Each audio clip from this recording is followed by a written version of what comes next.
최, 최영석 씨가 왔고, 성은현 씨가 왔고, 이시온 씨가 왔고, 또 누구 왔어요? 성지환 씨 왔네요. 지환이, 시온이, 은현이, 영석이 끝이야. 4명. 혹시 자기 이름 안 부르는 사람? 없어요. 대박. 그럼 우리 4명이 끝이야. 생각보다 너무 적은데. 영석아, 네? 영석님 강의 다 들은 거 아이가? 아, 근데 사실 저 약간 편중되게 들어가지고 제가 아, 1학년 강의 좀 많이 들었어요. 왜 그랬어? 아, 네가 듣긴 휴학생이라서? 했는데, 아, 예, 약간 골고루 듣긴 했는데 그래도 뭐, 네, 1학년 걸 좀 많이 들었던 것 같아요. 지금 좀 끊기나? 괜찮나, 소리? 괜찮습니다. 끊겨? 괜찮아? 괜찮습니다. 오케이, 오케이, 오케이. 자, 그러면 일단 뭐 기도를 했고 강의를 시작하도록 하겠습니다. 그 이제 오늘 강의는 사실 약간 어떻게 보면 생소하고요. 그러니까 저도 생소하고 여러분도 생소한데 그 생소한 것뿐만 아니고 이 약간 저는 시도를 해야 되나? 시도. 하여튼 약간 처음으로 해보는 강의예요. 저도 이제 지금 공유됐나? 네. 처음으로 해보는 강의. 이게 무슨 말이냐면 SFC에 영역 운동이라는 게 엄청 유명하긴 한데 실제로 우리가 영역 운동을 뭐 왜 해야 되는지 어떻게 해야 되는지 뭐 이런 거에 대한 논의 같은 거는 잘 안 하고 영역 운동을 해야 되니까 뭐 열심히 해보자 이런 입장에서 이제 영역 운동을 많이 얘기해 왔었거든요. 근데 이제 제가 좀 SFC 안에서 사역하면서 좀 고민이 되는 부분이 영역 운동 이렇게 말을 많이 했는데 과연 같은 생각을 가지고 영역 운동에 대한 얘기를 하는 걸까? 우리가 지금 어떤 동일한 입장에 서서 영역을 얘기하는 걸까? 이런 생각이 좀 들어가지고 좀 이제 공부를 할 필요가 있겠다. 이렇게 생각하던 차에 이 책이 나왔어요. 이 책 영역 주권이라는 책 혹시 책 보이는지 잠시만요. 공유 중지. 근데 내 얼굴은 어디 나오는 거지? 시온이 얼굴이 떴는데. 네, 알겠습니다. 뭐야, 이거. 이거, 이거 아닌데. 잠깐만. 이거 아니고. 참, 이거 곤란하네. 가상 배경이 더, 일부러 제가 가상 배경 이 책으로 해놨는데, 네, 더 이상해졌네요. 자, 가상 배경을, 네, 이걸 가상 배경 이렇게 뒤로 해가지고, 가상 배경. 이제 보시면, 아브라함 카이퍼라는, 이제, 네덜란드 개혁교회 어떤 목사님인데요. 이분이 네덜란드에 수상도 했어요. 1840년 정도에 태어나셔가지고 1920년까지 한 80세까지 사셨잖아요. 그러니까 이분이 이제 1880년에 43살 때 그 자유대학교라는 곳에 총장에 취임을 했는데 그 학교에 취임하면서 도대체 이 학교를 왜 만들었냐라는 거를 연설을 했는데 그 연설문이 책으로 나온 거예요. 근데 그때 발표했던 내용이 영역 주권이라는 이 내용이었습니다. 그러니까 이제 하나님께서 우리에게 주신 다양한 영역들이 있잖아요. 그 영역들마다 예수 그리스도께서 주인이 되신다라는 것을 선포했어요. 그래서 우리가 공부를 왜 열심히 해야 되느냐? 경제학의 주인은 그리스도이십니다. 정치학의 주권은 그리스도에게 있습니다. 뭐 문화, 예술, 사회 뭐 다 모든 학문의 그 학문의 주인은 예수 그리스도이십니다를 선포하면서 그 그리스도의 주권을 확립하기 위해서 우리는 이 학교를 만듭니다. 라고 딱 선언을 했어요. 난리가 났죠. 와. 그러니까 그동안에 우리가 예수님이 교회의 주권, 교회의 머리는 예수님이십니다. 이렇게 말하면 뭐 그렇지 당연히 그렇지. 예수님은 교회의 머리이시다. 당연히 그렇게 생각했는데 네덜란드는 또 기독교 국가예요. 이 국가의 머리는 예수님이십니다. 네, 뭐 그럴 수 있겠지. 이 국가의 수상이 그리스도인이기 때문에 이 나라도 하나님께 속한 것이다. 이렇게 얘기할 수 있는데 정치, 경제, 사회, 문화. 그러니까 지금 우리나라로 치면 통일부, 외교부, 뭐 국정원, 그다음에 검찰, 뭐 법무부, 그다음에 여가부 뭐 이런 데 있잖아요. 그 각 부서에다가 그 말을 하고 있는 거예요. 여러분 각 부서의 주권은 그리스도에게 있습니다. 그러니까 이제 그때 난리가 난 거죠. 와, 이게 도대체 무슨 말이야 하면서 이 이제 연서문이 완전 대서특필이 됐어요. 그리고 이 자유대학교라는 이 학교에 대학교마다 몰려와가지고 자유대학교 도대체 어떻게 운영되는지를 보고 배우려고 했습니다. 그게 우리나라에도 영향을 미쳤어요. 우리나라에 한명동 목사님이라는 분이 한명동 목사님 이름 기억하십시오. 한명동. 이분이 고신대학교 만들 때 고신대학교를 기독교 학교로 만들 때 이 네덜란드의 개혁교회의 자유대학교를 모델로 해서 고신대를 만들었었습니다. 물론 지금 이제 고신대가 그런가라고 질문했을 때 이제 의문이 생기죠. 왜냐하면 지금은 화란의 이 네덜란드의 자유대학교도 그런 학교가 아니에요. 이슬람교 믿는 사람이 총장이 돼버렸습니다. 지금은 그렇지 않은데 처음에 만들어질 때 어떤 의도와 목적을 가지고 만들었는지에 대해서 이 책이 말을 해주고 있습니다. 그래서 우리가 이제 우리도 앞으로 이제 영역 운동이라는 거 SFC 안에서 계속 하게 될 건데 과연 영역 운동의 어떤 추구하는 목적과 목표가 뭔지 방향성이 뭔지 이런 것들을 이제 공통적인 분모를 가지고 좀 얘기를 할 수 있으면 좋겠다 싶습니다. 그래서 영석이, 시온이, 은현이, 지원이 이렇게 4명이라도 우리가 영역이라는 말을 할 때 서로 같은 내용을 가지고 얘기할 수 있으면 좋을 것 같아요. 그리고 저는 그게 전국적으로 확산이 되면 좋을 것 같아요. SFC 안에 영역 운동을 얘기하는 사람들은 기본적으로 이 아브라함 카이퍼의 영역 주권 이 책을 읽고 와서 이런 어떤 기조를 가지고 우리가 앞으로 해나가면 좋겠다 논의를 그런 생각이 있습니다. 그래서 제가 이제 강의 좀 보면서 하나씩 살펴보도록 그렇게 하겠습니다. 자, 경동 SL의 2, 3년차 영역 주권 부제가 뭐냐면 인간의 모든 삶에 미치는 하나님의 주권이에요. 이 미친다는 게 그 미친 게 아니고 알죠? 무슨 말인지? 예, 인간의 모든 삶에 미치는 하나님의 주권. 하나님의 손이 하나님의 주권의 그 손이 인간의 모든 삶에 뻗치고 있는 거예요.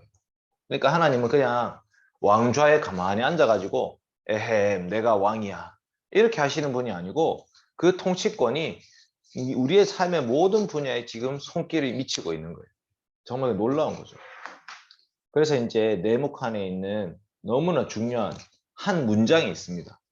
이 문장은 영석이가 한번 읽어주면 좋을 것 같아요. 우리 인간 삶의 모든 영역에서 만유의 주제이신 그리스도께 나의 것이다라고 외치지 않는 영역이 한치도 없습니다. 네, 우리 인간의 모든 삶의 모든 영역에서 그 만유의 주제이신, 주제라는 거는 주인, 주권자, 예, 머리이시라는 거죠. 이 모든 만물의 머리이신 주님이신 그리스도께서 이거 내 거야 라고 하지 않는 영역은 한치도 없습니다.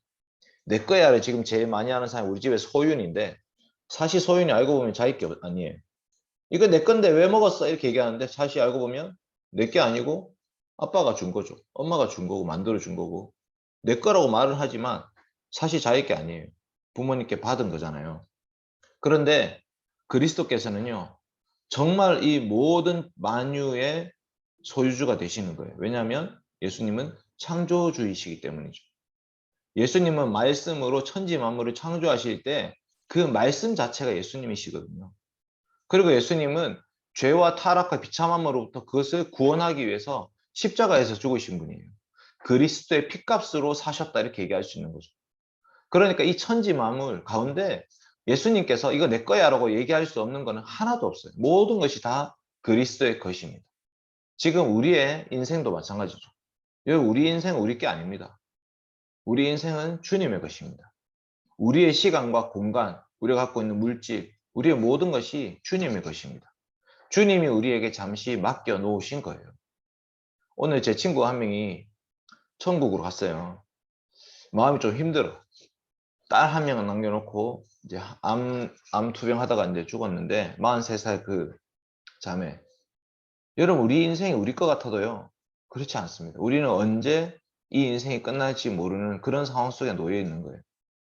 그러니까 하나님이 나한테 잠시 그 시간과 젊음과 건강을 맡겨놓으신 거라는 거죠. 그래서 주님이 정말 나의 삶에 무엇을 하기를 원하실까에 대한 고민을 늘 할 필요가 있고 그게 바로 영역 주권으로 드러나는 거예요. 여러분 공부할 때 그 공부의 주권이 누구냐? 공부의 주권자가 누구냐? 하나님이십니다. 예수 그리스도이십니다. 그 지환이 같은 경우에 전공이 뭐죠? 경영학이죠. 지환이 혹시 얼굴이 채팅으로 알겠습니다. 지환 씨. 네, 맞습니다. 지환이가 경영학이에요. 경영.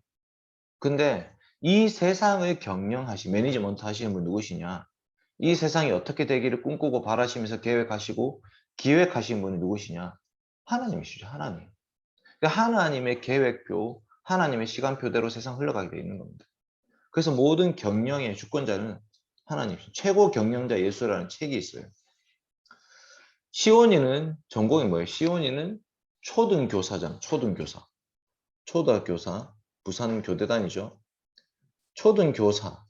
이 초등학교의 주인 누구예요? 초등학교 교장 선생님이 아닙니다. 초등학교 교장 선생님도 자기가 교장이라 역할을 할 뿐이지 이 어린 아이들 8살부터 13살까지의 아이들의 삶을 하나님께서 선생님에게 맡겨 주신 거예요. 그러니까 은현이도 맞죠. 은현이도 상담 사회복지학부인데요. 상담을 할 때 그 상담이라는 것이 그 사람의 마음, 그 사람의 과거, 현재, 그리고 지금 어떤 일을 겪어서 정서적인 상태를 파악을 하는 건데 사실은 우리가 그 사람이 이런 상태입니다고 파악하는데 한계가 있어요. 정말 그 사람을 위로할 수 있고 정말 그 사람을 치유할 수 있는 분은 하나님이신 거죠. 그래서 기도하면서 그리스도인 상담가들은 이 영혼이 치료되기를 바라면서 기도하고 상담하고 하나님께서 그 영혼을 치료해 주기를 바라면서 상담을 해주는 이야기를 들어주고 코칭을 해주는 거고 그 사람이 하나님 앞에서 문제를 해결하고 발견할 수 있도록 도와주는 역할을 하고 있는 거예요. 의사도 마찬가지입니다. 의사가 내가 치료하는 게 아니라 하나님이 치료하신다. 나는 거기에 봉사할 뿐이다. 내가 갖고 있는 지식과 나의 의료 지식, 케이스 그런 것들을 가지고 이 사람은 지금 이런 병이니까 이렇게 치료하면 돼. 근데 자동적으로 치료가 안 된단 말이에요. 예. 자동적으로 되지 않습니다. 하나님의 뜻에 달려있는 거예요. 그래서 아브라함 카이퍼라는 이 사람이 미안하다 영서가 안 돼. 네 전공은 몰라가지고 아브라함 카이퍼의 암스테르담 자유대학교에서 개교 연설을 했는데 1880년 10월 20일 날. 그 아브라함 카이퍼가 1920년에 돌아가셨어요. 작년이 이제 돌아가신 지 100주년 되는 해요. 그래서 이분이 정말 대단한 분이에요.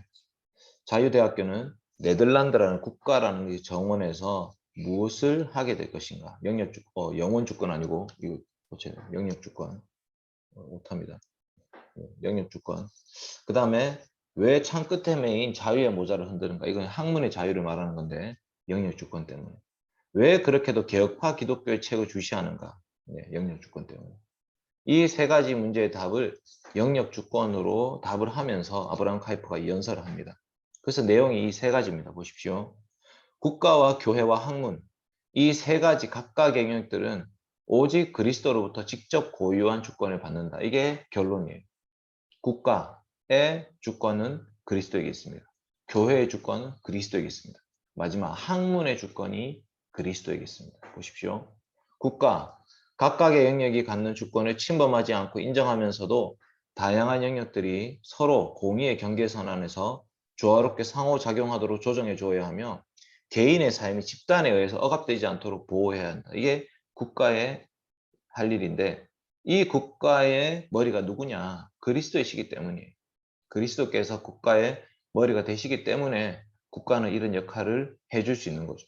서로 다양한 영역들이 서로 침범하지 않고 서로 다양하고 그다음에 조화롭게 상호작용하도록 도와주는 역할을 어떻게 보면 약간 게임에 있어서 그 심판 같은 역할을 하고 있어요. 심판. 혹은 감독 같은 역할을 하는 거죠. 교회는 뭐냐? 교회는 교회의 왕이신 그리스도께 복종하면서 순수성을 유지합니다. 그런데 교회가 학문에다가 야, 대학교 너 교회 말 들어야지. 교수 너는 목사의 말을 들어야 돼. 이렇게 강요해서는 안 된다는 거죠.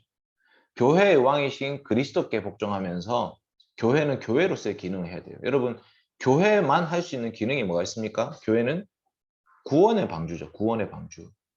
복음을 전파하고요. 예수 그리스도를 믿는 믿음, 그리고 그 믿음에 따라 살아가는 삶에 대해서 설교할 수 있는 거죠.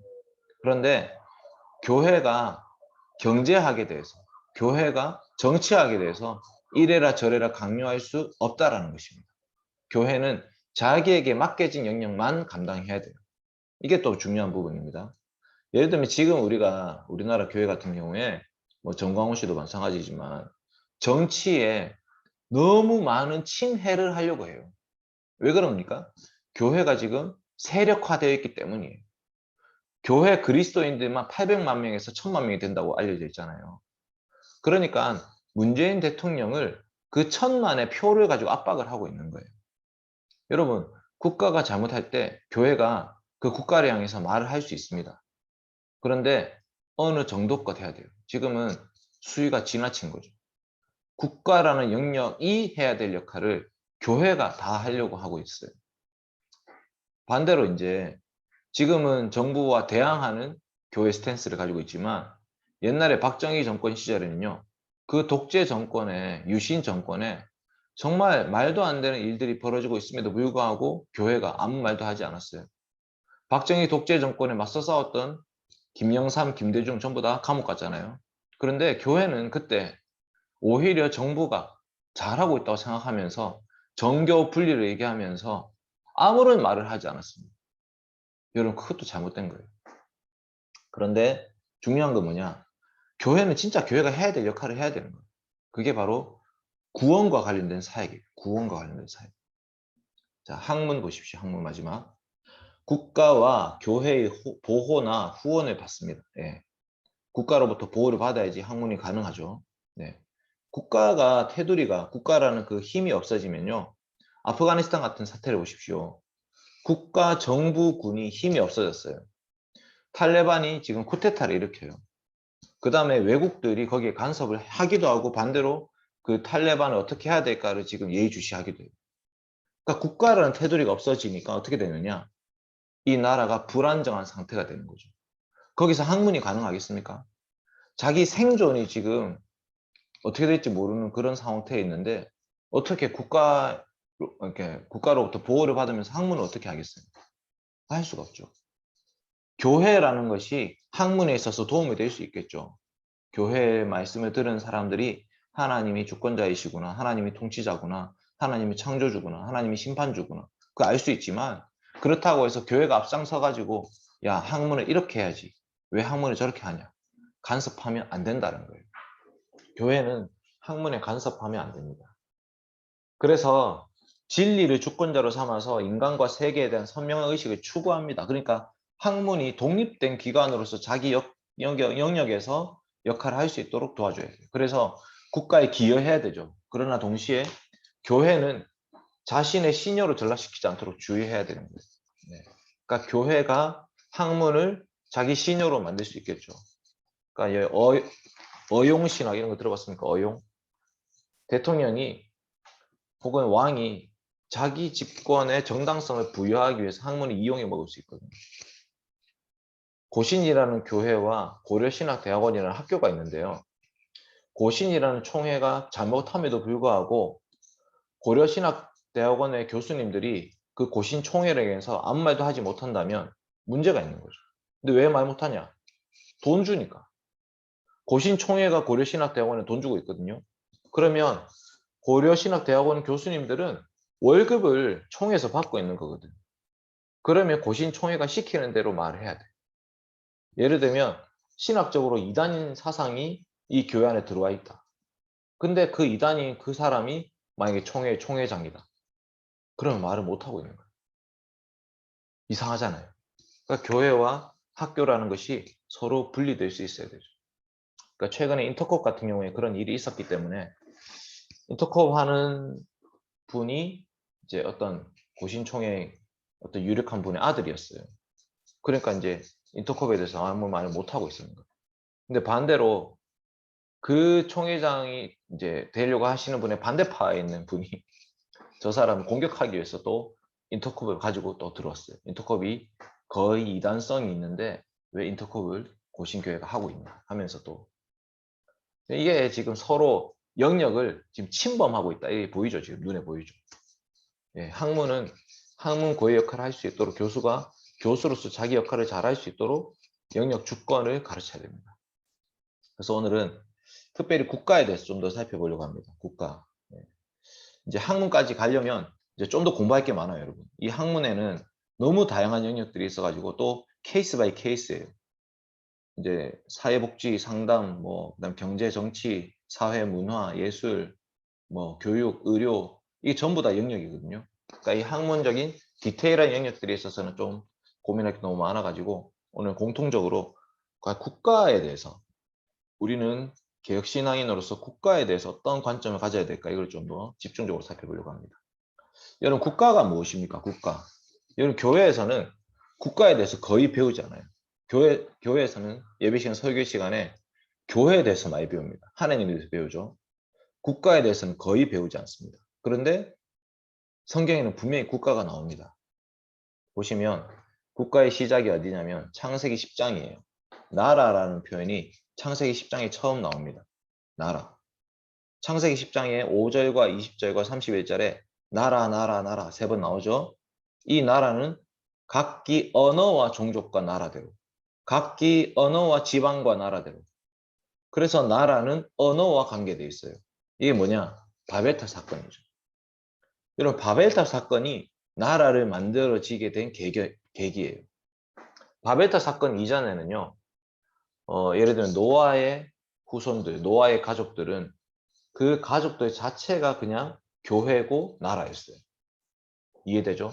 하나의 공동체가 국가이면서 교회이면서 가족이라는 것을 동시에 가지고 있었는데 바벨탑 사건 이후로는요. 나라들이 나뉘어졌어요. 각기 언어대로 흩어지기 시작했죠. 한국말 쓰는 사람끼리 모여서 한국이라는 나라를 만들고 일본어 쓰는 사람끼리 모여서 일본이라는 나라를 만들었습니다. 그래서 이제 사도행전 17장 26절에 보면 인류의 모든 족속을 한 혈통으로 만들었는데 그들을 온 땅에 흩어져 살게 하시고 연대를 정하셨죠. 그들이 아무리 오래 살아도 100년 정도밖에 못 살죠. 많이 살면 120년. 거주의 경계를 한정하셨죠.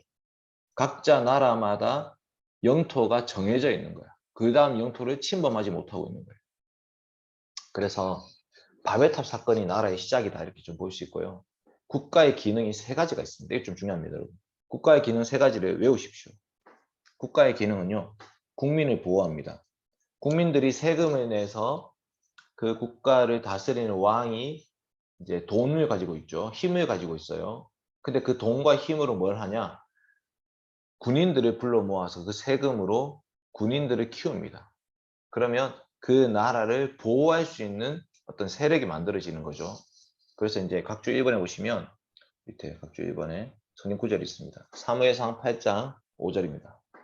여러분 지금 뭐 다 음소거 해놨지만 그래도 이제 혹시 화면 볼 수 있으면 네, 그냥 음소거 된 상태에서 같이 합독을 합시다. 사무엘상 8장 5절 이거 좀 중요하니까 읽겠습니다. 사무엘상 8장 5절 그에게 이르되 보소서 당신은 늙고 당신의 아들들은 당신의 행위를 따르지 아니하니 모든 나라와 같이 우리에게 왕을 세워 우리를 다스리게 하소서 한지라. 아멘. 자, 나라에 왕이 있죠. 그 왕이 통치를 합니다. 그 왕이 전쟁을 하죠. 그러니까 지금 이 말은 사무엘상 8장은 좋은 상태는 아니에요. 이스라엘이라는 나라가 백성들이 사울 왕 세워달라고 할 때 했던 말이에요. 우리에게도 왕을 세워주십시오. 왜냐하면 주변의 나라는 보니까 왕이 있어가지고 전쟁에 났을 때 통치권자가 있으니까 그 수장이, 그 국방의 수장이 한마디 하면 모든 군인들이 거기에 따라 움직이니까 전쟁하기가 용이한 거죠. 그런데 이스라엘 나라는 지금 아직 왕이 없기 때문에 사람들이 지금 어떻게 싸움을 해야 될지, 어떻게 전쟁에 나가야 될지를 지금 오합지졸이에요. 그러니까 우리나라가 계속 주변 나라들로부터 침입을 받고 있습니다. 우리에게도 왕을 세워주십시오. 그 왕이 세워지면 군인이 만들어져서 국민들을 보호하게 됩니다. 특별히 약자들을 보호합니다. 두 번째, 죄악을 억제합니다. 죄악을 억제한다. 중요하죠. 여러분, 죄가 뭐죠? 죄? 예, 이 죄가 무엇인지 기준을 알려면요. 죄의 반대말이 뭘까요, 여러분? 죄의 반대말. 죄의 반대말은 의와 선입니다. 근데 의와 선의 기준은 누가 갖고 계시죠? 하나님 갖고 계시죠. 하나님이 의롭고 선하신 유일한 분이에요. 그래서 죄악이라는 것은 반대로 얘기하면 하나님과 반대되는 게 죄악이에요. 쉽게 생각하면. 우리가 이제 일반적으로 죄를 우리의 도덕적 기준에서 죄를 얘기할 때가 많습니다. 근데 성경이 말하는 죄는요, 우리 인간의 이미 죄인된 우리들의 기준에서 죄악을 얘기하지 않아요. 성경이 말하는 죄악은요, 하나님과 반대되는 것이 다 죄악이에요. 그래서 하나님 편에 서는 것이 선과 의의 편에 서게 되는 거죠. 그러니까 국가는요, 하나님의 뜻과 거슬러지는 그 모든 것들에 대해서 통제할 수 있는 기능이 있습니다. 자, 보세요. 특별히 뭐 살인죄나 간음죄 이런 것들이 있죠. 그래서 밑에 각주에 보시면 로마서 13장에 칼이 나와요. 칼. 로마서 13장 4절에 보면 칼이 나오는데 이 칼이 중요한 표현이에요. 칼. 여러분, 칼을 어디에 사용하는 겁니까? 커터 칼도 있고, 그 다음에 도마 칼, 그 다음에 요리할 때 쓰는 칼도 있죠. 근데 로마서 13장의 칼은 어떤 칼일까요? 사람을 죽이는, 사형할 때 사용하는 칼입니다. 무슨 말이냐면 로마서 13장은 국가의 권세자라고 할 수 있는 그 국가의 위정자들이 칼을 가지고 그 나라 가운데 있는 죄와 악을 징벌하게 되어 있다는 겁니다. 이게 중요한 부분이에요. 국가는 형벌을 할 수 있는 기능이 있습니다. 그래서 죄가 아무리 번성하더라도 그 나라 밖으로 넘어갈 수 없고 그 나라 안에서 죄를 다스리도록 되어 있는 거죠. 그러니까 이 국가가 칼을 가지고 있다는 것에 대해서 우리는 긴장이 있죠. 그래서 이 칼을 잘 사용하도록 해줘야죠. 국가가 이 칼을 자기 마음대로 쓰지 않도록 하기 위해서는 법이라는 것을 만들어서 그 법대로 형벌을 집행해야 되는 거죠. 왕 마음대로 칼을 들고 휘두르기 시작하면 자기 마음에 드는 사람은 보호를 받고 자기 마음에 안 드는 사람은 다 처형을 하게 되는 거죠. 그게 아니라 국가는 법이라는 것을 통해서 칼을 가지고 있어서 죄악을 징벌하게 되어 있다. 이게 국가의 두 번째 기능이다. 중요한 부분이에요. 세 번째는 뭐냐면 국가의 기능 중에 세 번째가 우리한테는 더 중요해요. 교회를 보호하는 기능을 하고 있습니다. 국가라는 테두리를 통해서 교회는 보호되어야 됩니다. 예를 들면 지금 북한이나 중국 한번 생각해 보세요. 국가가 있는데 그 국가 때문에 교회가 어떻게 되고 있죠? 교회가 예배를 드릴 수가 없어요. 국가가 해야 될 기능 중에 교회를 보호하는 기능을 하나님께서 국가에 주셨는데 지금은 북한이나 중국이나 아프간 같은 나라는 그 나라 때문에 오히려 교회가 예배를 못 드리고 있어요. 핍박받고 있죠. 이게 지금 하나님 앞에서 심판을 자초하고 있는 상황입니다. 디모데전서 2장 2절에 보면 너희들이 기도할 때에 임금들과 높은 지위에 있는 모든 사람을 기도해라. 왜냐하면 우리가 경건함과 단정함 가운데 고요하고 평안한 생활을 하기 위해서다. 우리가 예배를 드리기 위해서는 그 임금들과 높은 지위에 있는 사람들이 바른 정신을 가지고 바른 역할을 할 수 있도록 해줘야 된다.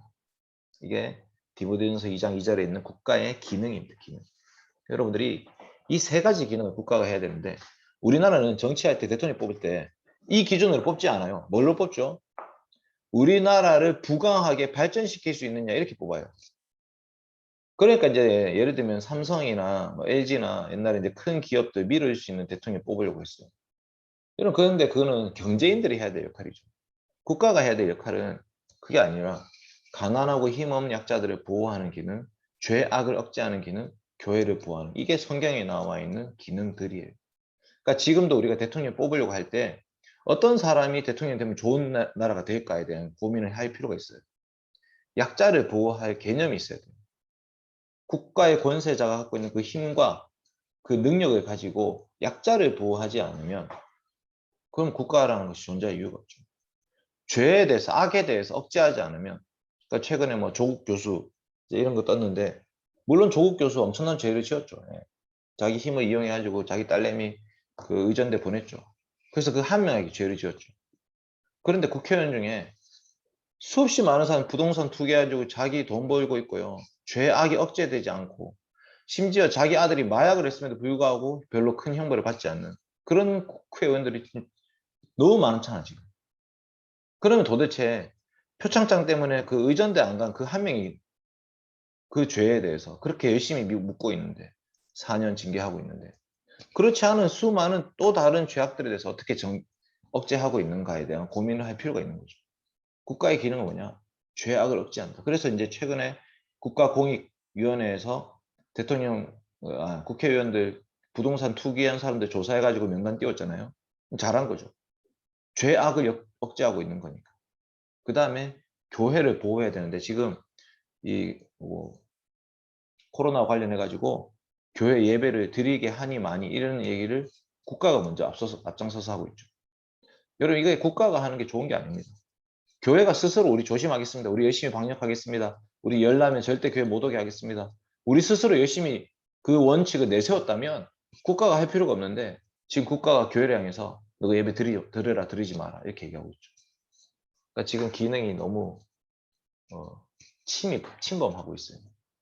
그래서 여러분 이 국가의 기능 세 가지에 대해서 한번 잘 고민해 보십시오. 성경에 나와 있는 기능들입니다. 그래서 제국의 역사를 보시면 힘과 권력 중심 역사가 있죠, 여러분. 4대 문명의 발상지 중에 성경에 나와 있는 문명지는 메소포타미아 문명과 이집트 문명이에요. 황하 문명과 인더스 문명은 거의 나오지 않습니다. 근데 황하 문명은 BC 1600년대고요. 메소포타미아는 BC 3400년경이에요. 그러니까 성경 시대랑 거의 비슷해요. 무슨 말이냐면 4대 문명의 발상지라는 것에 대해서도 지금 문제가 제기되고 있는 상황이죠. 초등학교 교사가 되시 이시온 성도님은 어떻게 생각할지 모르겠습니다.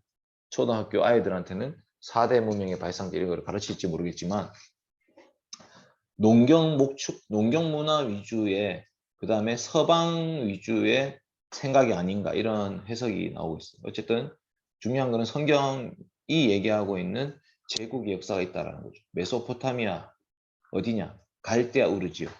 아브라함이 원래 살고 있던 곳이 이 갈대아 우르 메소포다미아입니다. 성경에 메소포다미아가 나옵니다. 각주 4번에 보시면 성경에 메소포다미아 나온 거 압니까 여러분? 사도행전 7장 2절에 이렇게 돼 있죠. 스데반이 이르되 여러분 부형들이여 들으소서 우리 조상 아브라함이 하란에 있기 전에 메소포다미아에 있을 때 그때 영광의 하나님이 그에게 보이셨다. 여러분 왜 아브라함이 여기 살고 있었을까요? 메소포다미아에 누가 있었을까요? 성경에 메소포다미아에 살고 있던 사람이 있죠. 니무롯입니다. 니무롯. 여러분 니무롯이라는 사람이 시날 땅에다가 자기 나라를 만들었어요. 그게 바벨탑이에요. 창세기 10장에 있는 니무롯, 창세기 11장에 나오는 바벨탑 전부 다 시날 땅인데요. 그 시날 땅이 어디냐면 갈대아 사람이라고 할 수 있는 바벨론 사람들의 본거지가 시날 땅입니다. 성경에 시날만 검색해보면 시날 전부 다 바벨론과 관련되고요. 메소포타미아와 관련된 곳이에요. 아브라함 거기서 뭐하고 있었을까요? 우상 숭배하고 있었습니다. 아브라함 아버지 데라가 거기서 우상을 만들어서 팔고 있는 사람이었습니다. 거기에 살고 있던 아브라함이 본토 친척 아비집을 떠나서 내가 너희의 지시할 땅으로 가라 해서 모든 부와 명예와 자기의 권력을 다 포기하고 떠났습니다. 그게 하나님의 부르심이었죠. 근데 어디 갔느냐? 그 메소포타미아의 그 힘을 버리고 어디 갔냐면 가나안 땅에 들어갔는데 거기에 먹을 게 없으니까 이집트에 가요. 이집트는 힘이 있고요. 먹을 것이 있는 곳이었습니다. 그 이집트에서 이스라엘 백성들이 400년 동안 살게 됩니다. 이집트도 엄청난 문명을 이룩하고 있었죠. 거기에 스핑크스도 있고 그 다음에 그것도 있고 스핑크스 말고 그 이름 뭐고 채팅으로 한번 쳐주십시오. 이집트의 유명한 스핑크스 말고 그 세모짜리 큐빅이 아니에요. 어쨌든 네 채팅 감사합니다. 아 피라미드 역시 초등학교 쌤 최고야. 우리 그 시온이 꿈이 목자예요 목자. 이제 시온이의 꿈인지 모르겠고 시온이 아빠의 꿈인데 목사 아니고 목자거든요 목자. 예, 목자 되려면 이 정도는 알고 있어야 되죠. 네, 아 하트 감사합니다. 이제 목자 우리 인도의 목자 우리 시온 씨가 좋은 목자가 될 수 있을 것 같아요. 그런데 이집트라는 나라가 부강해져서 이스라엘이 이집트에 깃들였어요. 이집트의 힘을 얻어서 거기서 이스라엘도 컸잖아요. 부강해졌어요. 그런데 이집트에서 나와가지고 가나안 땅에다가 이제 다윗 왕국 시대가 펼쳐지는데 그 시간이 좀 더 지나면 남왕국, 북왕국 이스라엘로 나눠져 가지고요. 왼쪽에는 애굽이라는 나라가 있고 오른쪽에는 아수르라는 나라가 쳐들어옵니다. 그래서 어떨 때는 이 이스라엘 나라가 아수르랑 편먹고 애굽과 싸우고요. 어떨 때는 이 이스라엘 나라가 애굽과 편먹고 이집트와 편먹고 아수르와 싸웁니다. 마지막에 멸망할 때 어떻게 됐냐? 애굽과 편먹고 이집트와 편먹고 아수르 대적하다가 아수르가 쳐들어가지고 망한 게 북이스라엘 멸망입니다. 그러고 나서 얼마 안 지나서 또 바벨론이라는 나라가 커집니다. 부강해집니다. 아수르를 멸망시키고 남유다까지도 멸망시켜요. 그런데 좀 있으면 또 바벨론도 멸망합니다. 페르시아라는 나라가 일어나가지고 그 페르시아 성경에 나온 표현들은 바사라는 나라, 바사. 다니엘이 사자굴에 들어갈 때 그 페르시아 나라 제국 하에서 사자굴에 들어가요. 그 페르시아가 바벨론을 또 장악합니다. 이 페르시아 시대에 이스라엘 백성들은 포로에서 돌아옵니다. 그리고 나서 또 헬라라는 나라, 알렉산더 대왕이 만든 헬라라는 나라가 세워지고 페르시아 멸망하고요. 마지막으로 로마라는 제국이 세워져서 헬라도 멸망합니다. 그리고 로마 시대 예수님이 오십니다. 여러분 이게 뭐냐면 국가의 흐름을 통해서 우리가 알 수 있는 거는요. 어느 시대든지 나라가 부강한 나라가 있어요. 그런데 그 부강한 나라가 계속되느냐? 그렇지 않습니다. 어떤 나라든지 끝이 있습니다. 그 힘이라는 것은, 그 권력이라는 것은 그 힘의 마지막이 있다는 거예요. 그리고 다른 나라가 또 커집니다. 그러면 그 앞에 있던 나라가 없어지느냐? 또 없어지지도 않아요. 지금 제가 괄호를 쳐가지고 나라 이름 써놨죠. 왜 써놨겠어요? 지금도 여전히 그 나라가 존재하고 있거든요. 이 나라들은 옛날의 영광을 그리고 있는 거예요. 옛날 우리가 아수르 시대 시리아 나라가 아수르 시대 우리가 얼마나 부강했었는지 그리워하고 있고 이라크라는 나라는 바벨론 시대 우리가 얼마나 부강했었는지 그리워하고 있고요. 이란이라는 나라는 페르시아 시대가 얼마나 우리가 부강했었는지 그리스도 헬라 시대 우리가 얼마나 대단했는지 이탈리아도 로마 제국 시대를 그리워하면서 지금 이 세상을 지금 살고 있어요. 다 힘과 권력의 하수인들이 되어버린 거죠. 지금 우리나라도 그렇습니다. 계속 우리나라 가운데 이런 사람들이 있습니다. 우리나라가 고구려가 우리나라 삼국 통일했으면 얼마나 좋았을까. 그러면 저 만주벌판과 막 여기까지 전부 다 우리나라 땅인데 이렇게 얘기하죠. 남북 어차피 나눠져 있는데 지금 사람들은 전부 다 힘과 권력을 향해서 열심히 달려가고 있습니다. 근데 그리스도인도 그렇게 살아가는 게 문제죠. 그리스도인도 그 힘과 권력을 향해서 나아가고 싶어. 돈이 되는 곳에 살아가고 싶어 하는 게 이제 문제죠.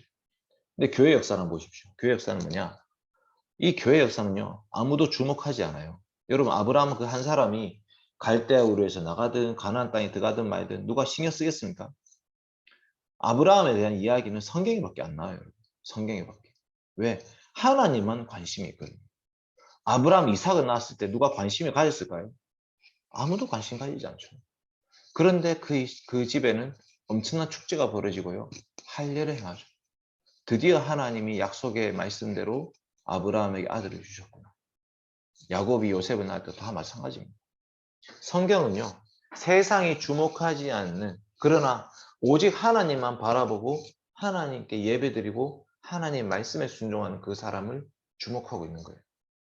모세와 여호수아가 중요한 것은 이때 이스라엘 나라가 커졌기 때문에 중요한 게 아니라 모세와 여호수아는 하나님 말씀에 순종했던 사람들이기 때문에 중요한 거예요.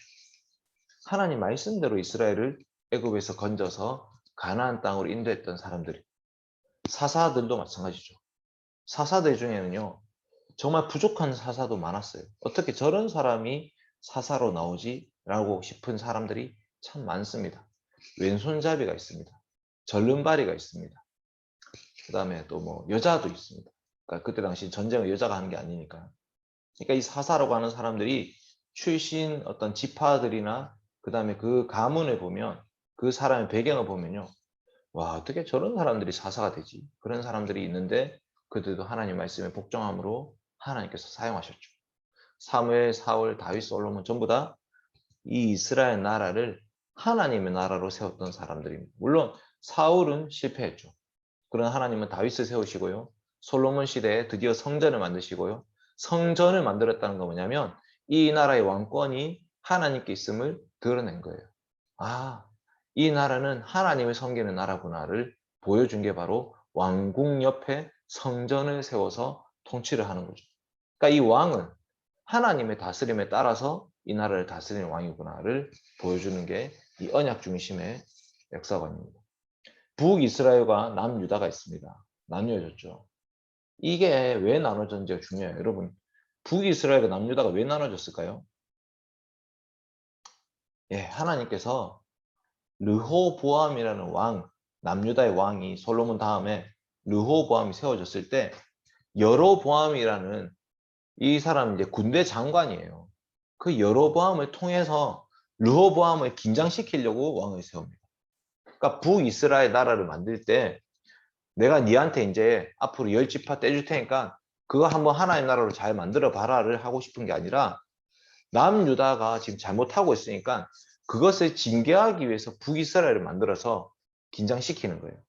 그런데 북이스라엘 왕 여로보암이 되자마자 자기가 어떻게 했냐면 너희들 이제 예루살렘 예배드리러 가지 마라. 단과 베델에다가 내가 금송아지 만들어 놓을게. 레위 지파 중심의 제사장 말고 일반 평민들 제사장 세워가지고 만들어 버립니다. 그 다음에 절기를 6월절, 7.7절 초막절이 아니고 그냥 8월 15일 날 우리 절기 따로 시키자 해가지고 절기, 그 다음에 제사장, 그 다음에 성전 이거를 다 북이스라엘이 따로 만들어 버려요. 하나님 말씀에 전혀 없는 거를 북이스라엘 만들었죠. 결국 북이스라엘 멸망합니다. 포로로 끌려갑니다. 하나님께서 이 포로를 끌려가게 하겠다고 레위기 26장과 신명기 28장 이미 약속하신 대로 이끌어 가시는 거예요. 그러고 나서 포로에서 또 돌아옵니다. 포로에서 돌아오는 것도 하나님이 예레미야에게 하신 말씀대로 70년 만에 포로에서 돌아와요. 이게 뭐냐면 교회 역사는요, 전부 다 하나님 말씀 중심의 역사입니다. 하나님은 말씀하신 대로 그 역사를 이끌어 가십니다. 그리고 포로 귀환 때 예레미야에게 하셨던 그 새 언약이 이루어집니다. 예수 그리스도가 400년 뒤에 오시죠. 그리스도께서는 내 피가 바로 언약의 피다, 새 언약의 피다 이렇게 말씀하시면서 새 언약을 체결하시고요. 그 그리스도께서는 12 사도들을 불러서 그들에게 예수 그리스도의 부활을 증거하게 하시고 그 사도들이 가는 곳곳마다 복음을 전해서 교회를 세우고요. 교회는 또 교회를 낳고 교회가 교회를 낳고 교회가 말씀 사역자를 보내서 똑같은 교회를 세워가는 역사가 바로 선교 역사고 그 선교 역사의 마지막에 하나님 나라가 이 땅 가운데 온전히 이루어지는 것입니다. 이게 바로 교회 역사입니다. 이 교회 역사와 국가의 역사 이 두 개는요 긴밀하게 연관이 되어 있습니다. 그게 좀 중요합니다. 6번이 바로 그 부분이에요. 여러분 교회 역사와 국가의 역사가 긴밀하게 연관이 되어 있는 거예요. 자, 예를 들면 출애굽기 10장 출애굽기 10장은 어떤 시대냐면 모세 시대잖아요. 이스라엘 백성들이 벌써 400년 혹은 430년 동안 이집트에서 애굽에서 종살이를 하고 있었어요. 근데 그 종살이를 하고 있는 사이에 바로 왕이라는 사람이 요셉을 모르는 사람이 왕이 됐어요. 요셉을 모른다는 말은 요셉을 인간적으로 모르는 게 아니라 요셉이 원래 바로로부터 신임을 받아서 애굽의 국무총리가 됐잖아요. 그러니까 그 라인, 그 왕조가 끝나고요. 새로운 왕조가 들어섰어요. 그러니까 애굽의 왕조들이 계속 바뀌는데 요셉과 친했던 친요셉 같은 그런 왕조가 멸망하고 반 요셉 같은 왕조가 들어서 가지고 그 요셉을 비롯한 이 이스라엘 민족들을 핍박하고 억압하기 시작한 거죠. 그래서 이제 막 그 큰 국고성이라고 하는 비돔과 람셋이라는 큰 국고성을 만들기 위해서 이 이스라엘 백성들 동원해가지고 힘들게 노력을 시키죠. 이스라엘 백성들이 지금 숫자가 점점 늘어나고 있거든요. 뭐 거의 통계치로 보면 거의 애굽만큼의 인구였다고 봐요. 남자 장정만 60만 명이고 애기들까지 다 합하면 200만 명 가까이 되는 그런 큰 민족이잖아요. 채팅. 아, 미안하다. 네, 과외 시간. 네, 다음 봅시다. 자, 중요한 건 그게 아니고 애굽이라는 나라에 나중에 이제 녹화할 테니까 보시면 됩니다.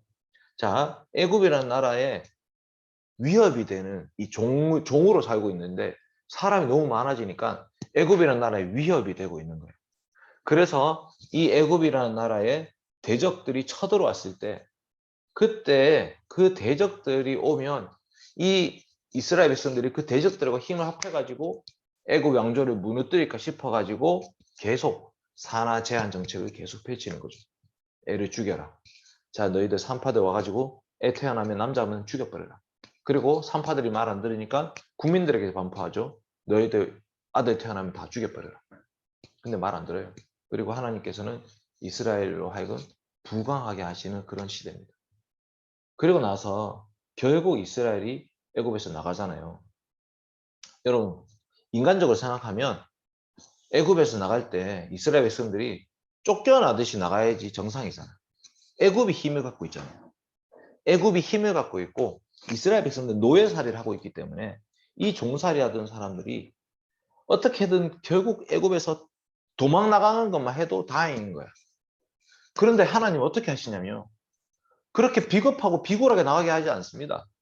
뭐냐? 400년 혹은 430년 안에 포로생활 마칠 거라고 약속하셨기 때문에 딱 끝날 때 하나님이 모세를 보내가지고 10가지 재앙을 내리시죠. 그 10가지 재앙은 애굽이 믿고 있던 신들의 이름이에요. 애굽이 믿고 있던 그 나일강의 신, 하늘의 신, 농경의 신 그런 것들을 전부 다 완전히 멸망시키는 거예요. 그 신을 하나씩 하나씩 다 깨뜨리면서 도장 깨기 하듯이 그래서 애굽이 완전히 멸망할 때까지 하나님이 이 이스라엘 백성들을 보호하면서 지켜주시고 계시죠. 그리고 결국 애굽이라는 나라는 하나님에 의해서 완전히 패망하고 나서야 비로소 이스라엘은 나갑니다. 그래서 이스라엘 나갈 때 야, 너희 집에 있는 금은, 보석, 폐물 전부 다 내놔라 이렇게 얘기하니까 전부 다 갖다 줍니다. 저 사람들이 믿는 그 하나님은 너무나 크고 위대하신 분이야. 우리는 도저히 그분과 이렇게 맞설 수 없어 하면서 이스라엘 백성들이 달라는 대로 다 갖다 줘요.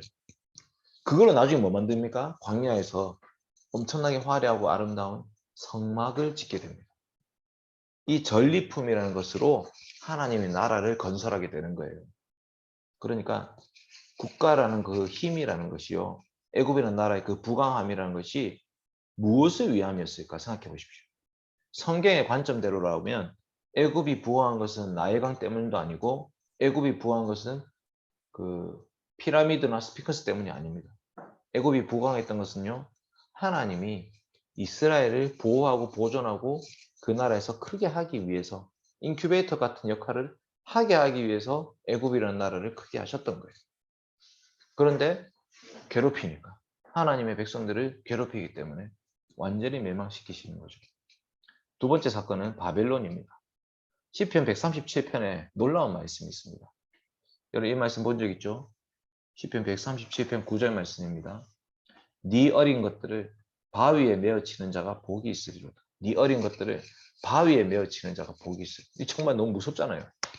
바벨론의 아이들을 바위에다가 막 갖다 던지는 사람의 복이 있으리로다. 이게 시편에 있는 말씀입니다. 왜 그렇습니까, 여러분? 왜? 8절이 중요하죠. 멸망할 딸 바벨론아, 네가 우리에게 행한 대로 네게 갚는 자가 복이 있으리로다. 바벨론이 이스라엘을 그렇게 했다는 거예요. 바벨론이 이스라엘을 포로로 데리고 가가지고는 70년 동안 그 포로 생활 동안 어떻게 했냐? 이스라엘의 어린 것들을 바위에 메어 쳤어요. 하나님이 이스라엘 멸망시킬 때 바벨론을 사용하십니다. 바벨론 일로 와봐. 네가 이 이스라엘 좀 포로로 잡아가야겠다. 그러면 바벨론이 하나님 시키는데 순종해야 돼요. 그 힘을 갖고 있는 국가자, 권력이잖아요. 그런데 어떻게 했냐? 그렇게 하고 나서 자기 마음대로 노략질하기 시작했어요. 자, 이사야 47장 6절 7절입니다. 여러분, 이사야, 예레미야 이런 거를 잘 읽어보시면 이 역사를 볼 수 있는 관점이 생겨요. 이사야 47장 6절 7절에 보시면 이런 말씀이 있습니다. 전에 내가 내 백성에게 놓아여 내 기업을 욕되게 하여 그들을 네 손에 넘겨주었거든. 이 네가 누구냐면 바벨론이에요. 바벨론. 내가 내 백성한테 이스라엘 백성 때문에 화가 나가지고 내가 네 손에다가 내 백성을 넘겨줬는데 네가 어떻게 했냐? 바벨론 네가 어떻게 했냐면 네가 그들을 긍휼히 여기지 않고 늙은이에게 멍에를 메우고 무겁게 메우고 말하기를 내가 너의 영원한 여주인이 되리라 하면서 완전히 자기 마음대로 백성들을 노략질하기 시작했어요. 그러게 시편 137편 말씀입니다. 그러니까 바벨론 강변에 앉아서 막 울었도다 이런 표현이 나와요. 물론 하나님이 하나님의 백성들을 심판하기 위해서 국가 권력을 잠시 사용했어요. 근데 국가 권력자들이 자기가 주인이 돼가지고 교회를 막 함부로 노략질하는 거예요.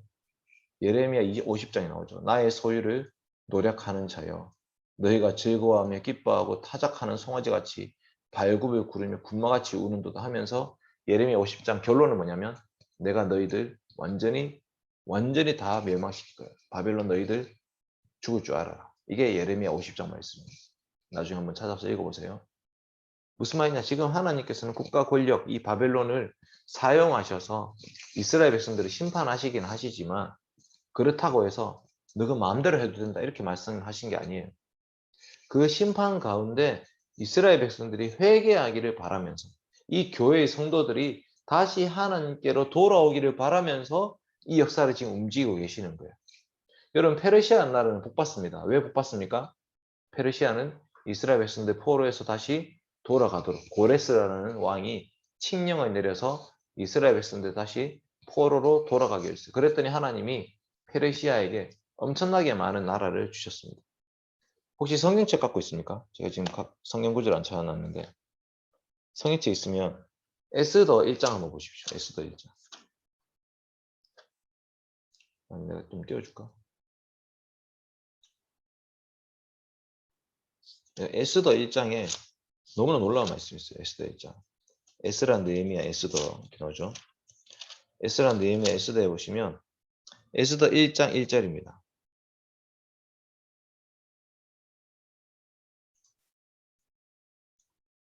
에스더 1장 1절.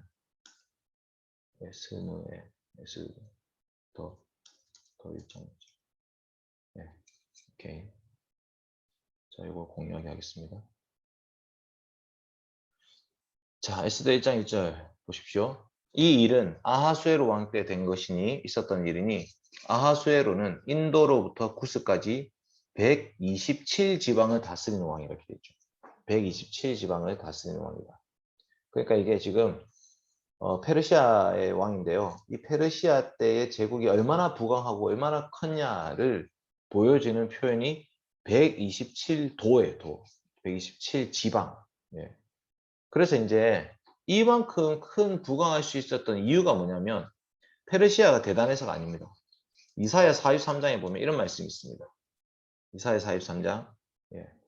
대저 나는 내 하나님 이요 이스라엘의 거룩한 이요 내 구원자임이라 내가 애굽을 너의 성량물로 구스와 스바를 너를 대신하여 주었노라. 누구한테 줬죠? 내가 너 때문에 애굽과 구스와 스바를 줬다 이렇게 얘기해요. 누구한테 줬습니까?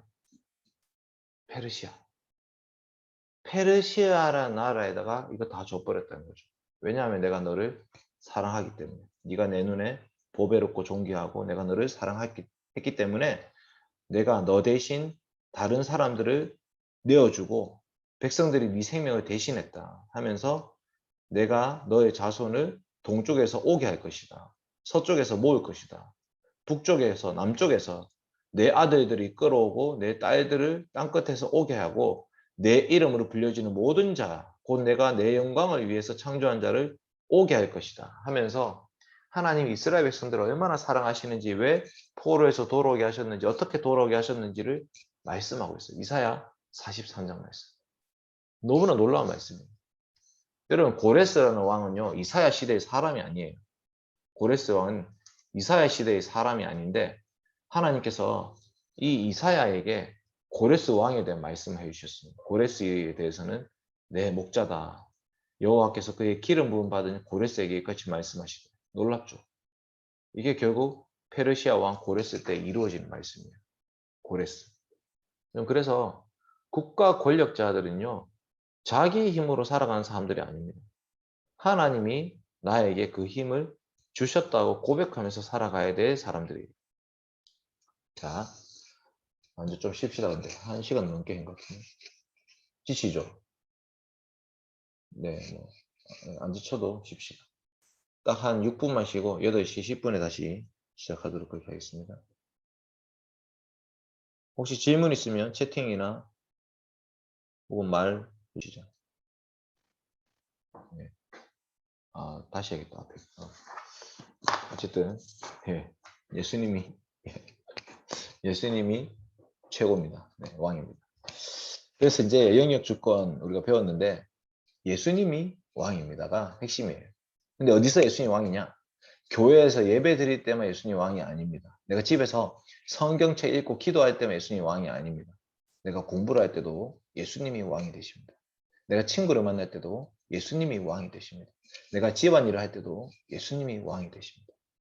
그리스도의 주권은 통치 그 영역은요 끝이 없습니다. 정말 이 세상 모든 것에 그리스도의 주권이 영향을 미치고 있다 라고 고백하면서 우리는 공부를 해야 되는 거예요. 그래서 우리 인간의 삶의 모든 영역 가운데에서 만유의 주제이신 그리스도께서 나의 것이라고 외치지 않는 영역은 한치도 없다라는 것이 이 책의 결론입니다. 여러분들이 뭐 기회가 되시면 이 책이 10,000원짜리인데 10,000원짜리 영역 주권 정말 사서 보시면 좋을 것 같아요. 보시고 좀 쉽진 않지만 좀 읽어보시면 좋을 것 같고 공부하시면 좋을 것 같고 그래서 여러분들이 앞으로 SFC 그 영역 운동 할 때도 좀 고민을 많이 하면 좋겠어요. 내가 SFC 안에서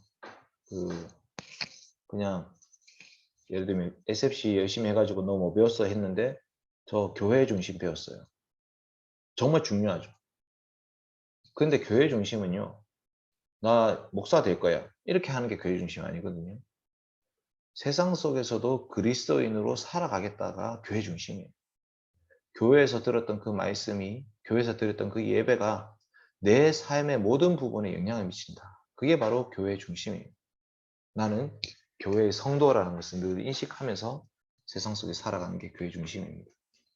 그래서 여러분들이 정말 교회 중심이 뭔지를 한번 좀 고민을 많이 할 수 있으면 좋겠고 SFC 하면서 영역 운동 한번 여러분의 영역 그 모임에 한번 가보십시오. 어떤 영역이 있는지 나중에 한번 그 영역 모임 할 때 좀 좀 소개를 할게요. 그렇게 해주시고 혹시 질문 있으면 질문하면 좋겠는데 질문 없습니까?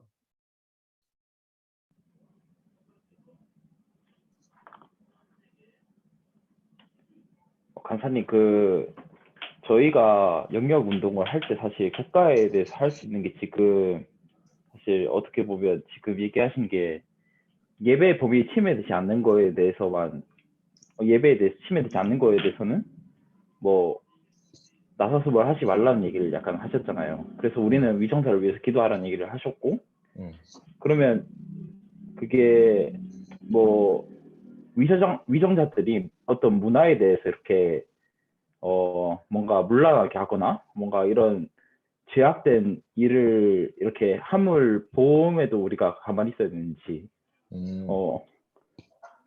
약간 질문 정리가 안 돼요. 네. 예를 들어 동성애 같은 경우에 그렇죠. 동성애 그렇죠. 만약에 합법화가 일어나잖아요. 그러면 이제 교회에서는 동성애 합법화를 반대하죠. 지금 반대. 근데 로마 제국에서는 동성애가 합법이었을까 불법이었을까? 로마 제국에 동성애가 엄청 성행했습니다. 근데 아무도 처벌받지 않았죠. 근데 예수님께서 교회를 향해서 저 로마 법을 바꾸기 위해서 힘을 써라 이렇게 말씀하셨는가? 그렇지 않아요. 로마라는 제국이 바뀌었습니다. 어떻게 바뀌었냐? 교회가 늘어났죠. 교회 성도들이 늘어났어요. 그리스도의 말씀에 따라 사는 사람들이 늘어났습니다. 그러니까 나중에 로마가 바뀌었어요. 무슨 말이냐면 우리가 자꾸 법과 제도를 가지고 투쟁을 하고 있는데 지금 우리나라 교회들이 정말 예수님께서 법과 제도를 가지고 투쟁하셨을까에 대한 고민을 할 필요가 있다는 거죠. 예수님은 사람을 바꾸셨습니다. 사람. 그리스도의 말씀을 따라가는 그 사람들의 모임이 교회가 생겨나기 시작한 거예요. 거기서 힘이 생긴 거죠. 그러니까 세상의 법과 제도를 바꾼다고 해서 사람들의 의식이 바뀌느냐? 그렇지 않습니다, 여러분. 그러니까 우리나라의 통치의 법과 제도는요, 사람들의 의식을 따라가게 돼 있어요. 그러니까 사람들의 표가 많아지면 그 표에 따라서 바뀌게 돼 있습니다. 그런데 우리는 그 따라가는 사람들이 아니거든. 우리는 주님 따라가는 사람들. 그 말씀 따라가는 사람들이기 때문에 그들이 그 길을 가든 말든 우리는 우리의 길을 가야 되는 거예요. 근데 그게 영향력이에요, 사실은. 예를 들어 세상이 보기에 교회가 동성애 반대한다. 동성애 합법화 반대합니다. 피켓 시위하고 그 막 정부와 맞서서 싸우고 막 그렇게 하는 것 때문에 세상 사람들이 동성애를 진짜 반대하던 사람들이 역시 교회 잘한다 이렇게 생각할까요? 아닙니다. 그것 때문에 교회가 복음이 전파될 수가 없습니다. 그들은 교회에 관심이 없어요. 좀 다르게 생각하면 이런 거죠. 동성애가 어떻게 합법화될 수 있습니까? 라고 불교 승려들이 데모를 막 한다고 쳐. 불교 스님들이. 그거 보면서 우리가 전부 다, 와, 불교 역시 잘한다. 이렇게 생각하느냐? 아닙니다. 전혀 그런 방식으로는 영향이 펼쳐질 수 없죠. 그러니까 복음이라는 건요, 믿음의 대상이 바뀌는 거예요. 믿음의 대상. 누구를 믿느냐? 이 세상의 주권자가 누구냐? 그러니까 그게 바뀌기 위해서 우리 자신이 바뀌어야 되고, 우리 교회가 바뀌어야 되는 거죠. 그때에 사람들이 저기에 정말 진리가 있다. 저기 복음이 있고, 저기 은혜가 있고, 저기 구원이 있다. 를 보고 오게 되는 거죠. 그러니까 지금 우리가 법과 제도를 가지고 싸울 수 있는 이유는 기독교인의 숫자가 많기 때문에, 표를 가지고 얘기할 수 있기 때문에. 그 힘이 없어지면 어떻게 할 거예요? 예, 그러니까 이제 너무 문란해져 가고 있다. 뭐 옛날에도 문란했죠. 여러분 국가가 뭐 언제 안 문란한 적이 있었을까요? 예를 들면 산하 제한 정책 박정희 때 펼쳤잖아. 아들 딸 구별 말고 뭐 둘만 낳자 기르자 뭐 하나만 낳아서 키우자 이렇게 했잖아요. 그거 완전 창조 원리에 반하는 정책이잖아. 근데 그때 교회가 한마디 했습니까? 박정희 정권에 대해서 아무 말 안 했습니다. 그때 낙태 시술이 엄청 발달했잖아요, 사실. 낙태 시술 언제 발달했겠어요? 그럴 때 발달한 거지. 그때 낙태는 불법이었어요. 근데 교회가 산하 제한 정책 하는 것에 대해서 아무도 신경 쓰지 않았습니다. 근데 이제 와서 교회가 숫자가 늘어나니까 또는 정부가 만만하니까 갑자기 이렇게 하는 거죠. 그러니까 교회는 교회의 일을 해야 됩니다. 교회는 구원의 방주가 돼야 되죠. 말씀의 보루가 돼야 됩니다. 진리의 기둥, 진리의 터가 돼야 됩니다. 교회가 진짜 해야 될 일이 뭘까에 대한 고민을 할 필요가 있습니다. 조금 그걸 쉽게 할 수 있는 질문은 예수님은 어떻게 했을까 이렇게 생각하면 돼요. 예수님이 이 시대를 산다면 어떻게 하셨을까? 본디오 빌라도 총독과 싸우셨나? 이런 생각 해보면 되죠. 네. 전혀 그렇지 않습니다. 전혀. 그러니까 이제 좀 고민의 깊이를 좀 더 할 필요가 있어요. 층위가 좀 다른 거죠. 영석이 또 질문 있네요. 네. 네네. 그 국가가 해야 될 일이 세 가지라고 하셨잖아요. 그 국민을 네. 다스리는 거랑 죄악을 억제하는 일. 네. 근데 그 죄악을 억제하는 일이 그 죄에 대해서 그 문란한 이런 이야기들도 사실 그 죄에 대한 이야기잖아요. 그 우리가 기도를 할 때 약간 그런 것도 기도를 해야 하겠죠? 기도할 수 있죠. 네, 기도할 수 네, 있고 그러니까 기도를 하되 입법기관인 국회의원을 세울 네. 때도 그런 개념이 있는 사람들을 세우려고 할 수 있습니다. 그 우리가 국가를 위해서 할 수 있는 일이 이 세 가지를 잘할 수 있도록 하는 것만 해당이 되겠죠? 성경에 의하면 그렇죠. 성경에 의하면.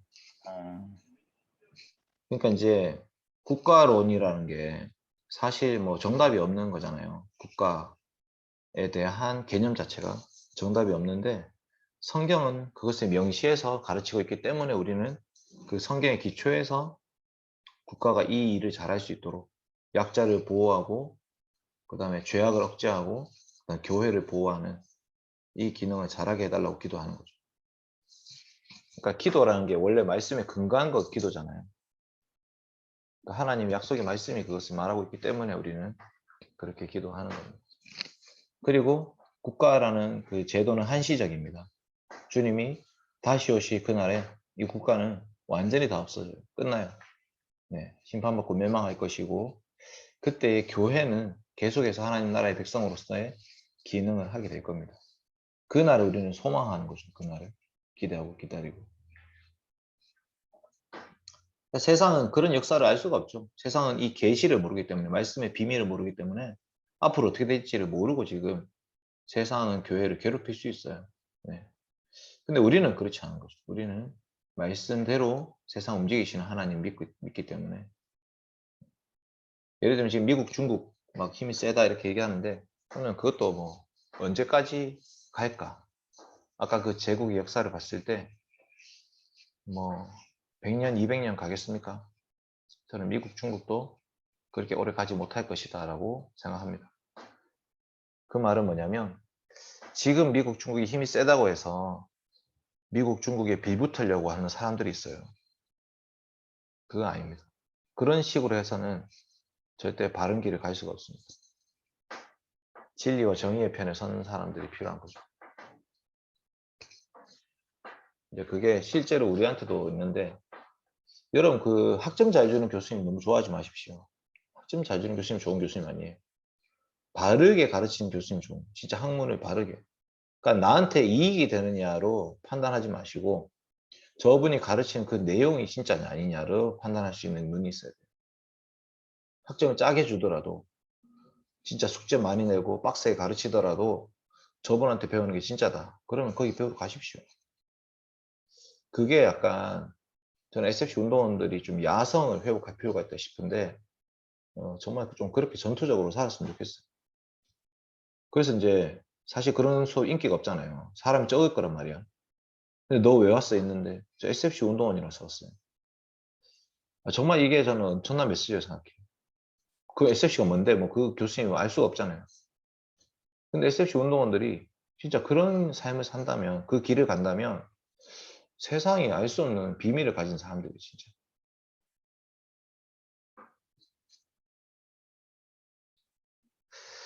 자 그러면 보니까 다른 데 좀 마친 것 같은데 특별한 질문 없으시면 우리도 기도하고 좀 마치도록 그렇게 하겠습니다. 다음에 이 책 혹시 읽을 기회가 있으면 읽고 좀 얘기를 같이 할 수 있으면 좋을 것 같아요. 기도하겠습니다. 거룩하신 하나님 아버지 감사드립니다. 오늘 부족하지만 또 영역 주권에 대해서 국가의 기능에 대해서 함께 배웠습니다. 주님 우리나라를 불쌍히 여기셔서 선교사님들을 보내어 주시고 이 나라 가운데 주의 몸된 교회를 세우시고 지금까지 교회가 정말 하나님 나라의 그 기능을 잘하게 하시니 감사드립니다. 그런데 하나님 점점 교회가 무너져 가고 있습니다. 교회 안에서 진리의 말씀이 바르게 가르쳐지지 않고 권징이 사라지고 있고 예배가 온전히 드려지지 않고 그저 사람들을 끌고 모으기 위해서 교회가 세상과 타협하는 모습을 많이 보이고 있습니다. 주님 도와주시옵소서. 이런 시대 가운데 저희 SFC 운동원들이 교회를 붙잡고 씨름하며 교회를 위해서 기도하게 하여 주시고 또 하나님 그 교회로부터 배운 그 말씀을 따라서 이 나라를 위해서도 함께 기도하게 하여 주시옵소서. 하나님 이 나라가 정말 약자들을 보호하는 그런 나라가 되게 하여 주시옵소서. 가난한 자들을 보호하게 하시고 과부와 고아들 그런 사람들을 돌아볼 수 있는 나라가 되게 하여 주시옵소서. 이 나라 가운데 죄악이 물러가게 하여 주시옵소서. 죄를 짓고도 아무렇지 않은 그런 사람들을 주님 징계하여 주시고 국가의 칼을 가지고 그들을 심판하여 주시옵소서. 아버지 하나님, 이 나라가 교회를 핍박하는 나라 되지 않도록 지켜주시옵소서. 하나님 예배하는 이 교회를 보존하고 보호하고 교회를 통해서 하나님께 영광 돌리는 나라가 되게 하여 주시옵소서. 하나님 아버지, 참으로 역사와 만물을 주관하시는 하나님이라고 고백하지만 저희들 그 하나님을 잘 생각하지 못할 때가 많습니다. 주님, 저희 인생도 하나님의 손에 달려 있음에도 불구하고 하나님과 상관없이 살아갈 때가 많았습니다. 저희의 수업 시간, 저희들이 친구를 만날 때 과연 그곳에 주님이 함께 하시는지 믿지 못하고 생각하지 못할 때가 많았습니다. 주님, 이 영역 주권을 배우면서 정말 그리스도께서 우리의 주인이 되어 주시옵소서.